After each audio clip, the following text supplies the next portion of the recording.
The Philippine Navy observes a decline in the presence of Chinese ships in the West Philippine Sea. The number of Chinese vessels dropped to 95 last week from nearly 130 from June 18 to 24.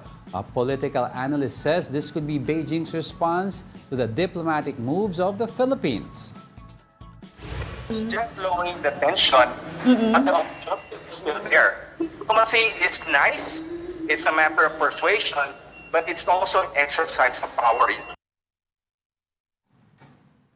But for Senator Amy Marcos, this could mean that China is preparing for an attack. She says Beijing may use hypersonic missiles on at least 25 target areas in the Philippines. Amy warns that even the U.S. doesn't have the capability to intercept this kind of weaponry. The Armed Forces of the Philippines Department has yet to comment on the senator's remarks.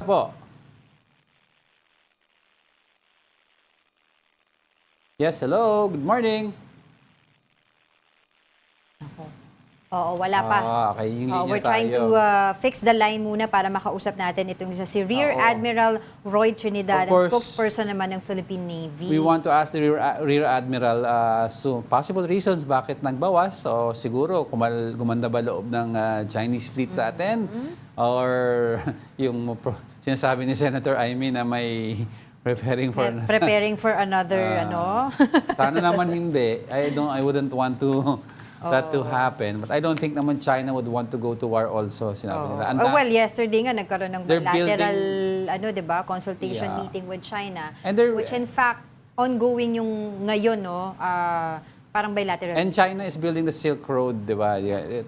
Para pagdugtungin ang mga trade amongst other countries. So I don't think war would be on their mind kasi sisirain nila yung connections with other countries when they're trying to build a stronger economy as well. I was checking sabi ko, ano yung data nung sinabi nilang drastic change, diba, ng presence or drastic reduction To 95 ng number daw? of Chinese vessels. To 95. Kanina nasabi mo nga, pero reiterate lang natin, sabi nila, data from the Armed Forces of the Philippines, 95 Chinese vessels from July 25 to July 21. I think we have spokesperson Roy Trinidad. Okay. We have? Not yet. Wala pa. Akala ko, na-excite lang kasi ako dahil Na-excite gumalaw ka, yung signal sa prompter natin. Pero, So, kasama daw dito dun, wait, asa na ba yung binabasa ko? Ginugulo ako nito. Okay na daw. Sige. Alright, sige, ganyan po talaga pag live kasi we're trying to get in touch with him para mas makuha po natin yung mga detalye tungkol dito. So, as I've said earlier, we have Philippine Navy spokesperson Rear Admiral Roy Trinidad on the line. Good morning po. Yes, mga at mga taga-subaybay ninyo. Good morning po sa ating lahat. yes, Rear Admiral, would you agree po that China daw is toning down its presence sa West Philippine Sea dahil rin daw siguro sa diplomatic protest natin? Alam mo, we understand first and foremost that China's plan in the West Philippine Sea is a microcosm of the greater plan. Okay. Not only in the region, but around the world. And because of that plan, sila ay nangimasok sa ating exclusive economic zone. Okay. And they are disrupting the stability of the South China Sea. So hindi basta-basta magbago ang plano nila sapagkat ito ay pinapatakbo ng Chinese Communist Party. Pero how are we strengthening naman po our patrols in the area?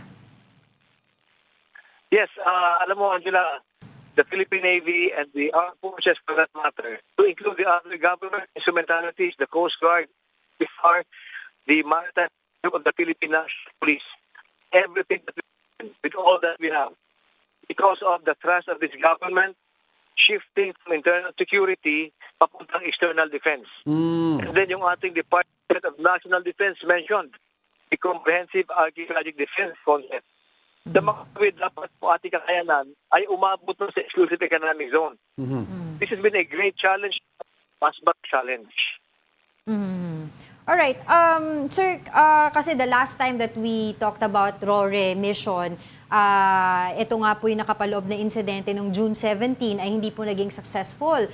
Any update on that? Nakapagdala na po ba tayo ulit after that incident ng ating mga supply para dun po sa ating mga nakatalaga sa BRP Sierra Madre?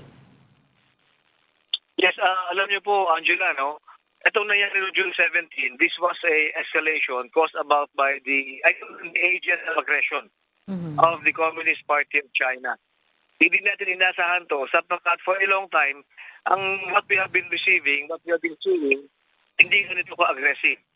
Ganun pa man, we went back to the drawing board and right now, Westcom is on top of the situation doing all the planning for the continuing. We will not be deterred. We will continue rotating our troops and sustaining them.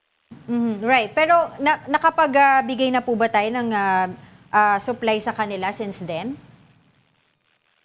Yes. Wala pa naman.